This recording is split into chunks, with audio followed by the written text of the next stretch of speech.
आज हम इफ़्ला के बारे में पढ़ेंगे। इफ़्ला की फुल फॉर्म है international federation of library association and instruction. ये इफ़्ला बना कब? 1927 में ये बना।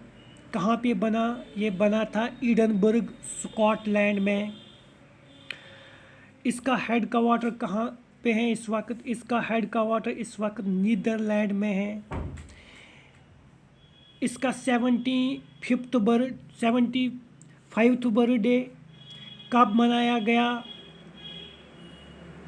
2002 में। कहाँ पे मनाया गया? ग्लासगो, जो स्कॉटलैंड में है, वहाँ पे इसका 75th बर्थडे मनाया गया। इसमें इस वक्त 1600 से भी ज़्यादा मेंबर्स मौजूद हैं जो 150 कंट्रीज से ताल्लुक़ रखते हैं। ये ग्लोबल वाइस है। किन के लिए? लाइब्रेरी और इंफॉर्मेशन प्रोफेशनल्स के लिए ये ग्लोबल वाइस है। ये भी आप याद रखना। लाइब्रेरी और इंफॉर्मेशन प्रोफेशनल्स के लिए ये ग्लोबल वाइस है। ये एक इंडिपेंडेंट ऑर्गेनाइजेशन है, याद रखना। ये एक इंडिपेंडेंट ऑर्गेनाइजेशन है। International, independent, international, non government, non profit organization है। यानी कि ये एक इंटरनेशनल ऑर्गेनाइजेशन है, इंडिपेंडेंट ऑर्गेनाइजेशन है, नॉन गवर्नमेंट ऑर्गेनाइजेशन है और नॉन प्रॉफिट ऑर्गेनाइजेशन है। इसका जो मकसद है, इसका मकसद क्या है? इसका मकसद है टू प्रमोट इंटरनेशनल सपोर्ट। जो भी लाइब्रेरीज़ हैं दुनिया में, उनको सपोर्ट, इंटरनेशनल सपोर्ट प्रोवाइड करना।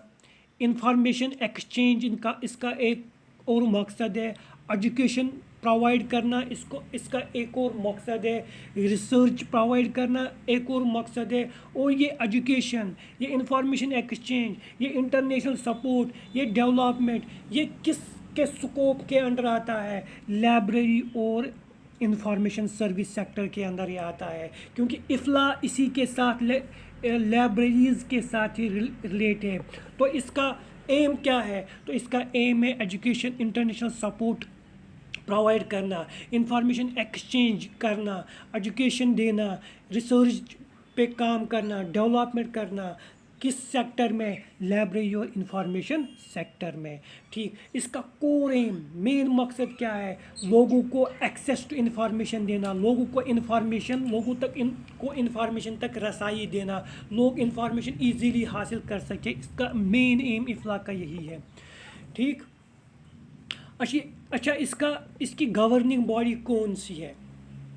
इसकी governing body, supreme governing body है जनरल काउंसिल ऑफ मेंबर्स।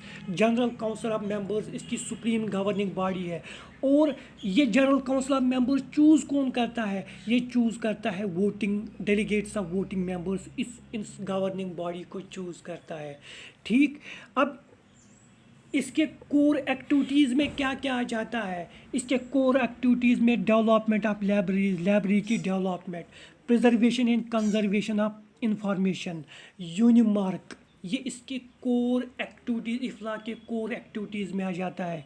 को क्या क्या आ जाता है? Development of libraries, preservation and conservation of information, UNIMARC. ठीक। फिर इसकी जो इफ़्ला की पब्लिकेशन में क्या क्या आ जाता है? इफ़्ला जर्नल्स आ जाते हैं, इंपॉर्टेंट है ये एग्जामिनेशन पॉइंट ऑफ व्यू से। इफ़्ला मेंबरशिप डायरेक्टरी आ जाती है। International catalogue and bibliographic journal, most important publication है इफ़्ला की। International cataloguing and bibliographic journal, ये एग्ज़ाम में, किसी भी कम्पिटिटिव एग्ज़ाम में क्वेश्चन आता है। और लाइब्रेरी स्टैटिक्स ऑफ 21वीं सेंचुरी, ये भी इम्पॉर्टेंट है। ये दोनों मोस्ट इम्पॉर्टेंट है। International cataloguing and bibliographic journal and library statics of 21वीं सेंचुरी। जल्दी से रिवाइज करेंगे। मैंने आपको क्या बताया कि इफ़्ला बना कब? इफ़्ला बना 1927। Most important from examination point of view. किसी भी एग्जाम के पॉइंट ऑफ व्यू से इसका डेट पूछा जाता है। इसका हेड का वाटर कहाँ पे है? इसका हेड का वाटर है नीदरलैंड। ये दूसरा इंपॉर्टेंट पॉइंट है इसके लिए। और ये कब कहाँ पे बना? एडनबर्ग स्कॉटलैंड में। ये भी बहुत इंपॉर्टेंट है। इसकी फुल फॉर्म भी बहुत इंपॉर्टेंट है। इसकी फुल फॉर्म क्या है? International federation of library association इसकी फुल फॉर्म है। ठीक, इसकी 75th बर्थडे कहाँ पे बनाई गई? ग्लासगो स्कॉटलैंड 2002 में। इतना ज़्यादा इंपॉर्टेंट नहीं है ये पॉइंट। इसमें कुल कितने मेंबर्स हैं? 1600 मेंबर्स 150 कंट्रीज़ के। ठीक, ये ग्लोबल वाइज है। किन के लिए? लाइब्रेरी और इंफॉर्मेशन प्रोफेशनल्स के लिए ग्लोबल वाइज है। ये एक independent international non government non profit organization है। इसका एम क्या है?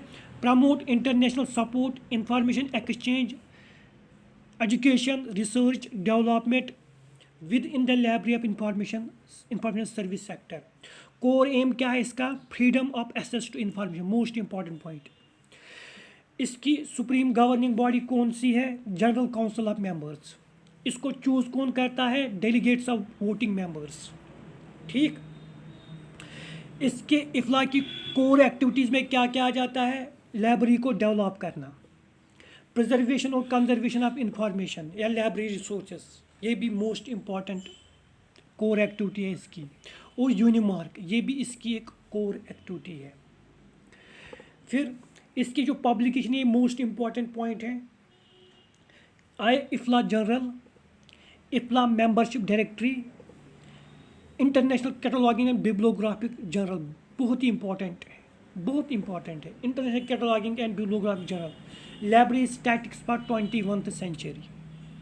ठीक, मुझे उम्मीद है कि आपको ये मेरा छोटा सा वीडियो पसंद आ गया होगा। अगर मेरा वीडियो पसंद आ गया होगा तो मेरे चैनल को ज़रूर सब्सक्राइब करना।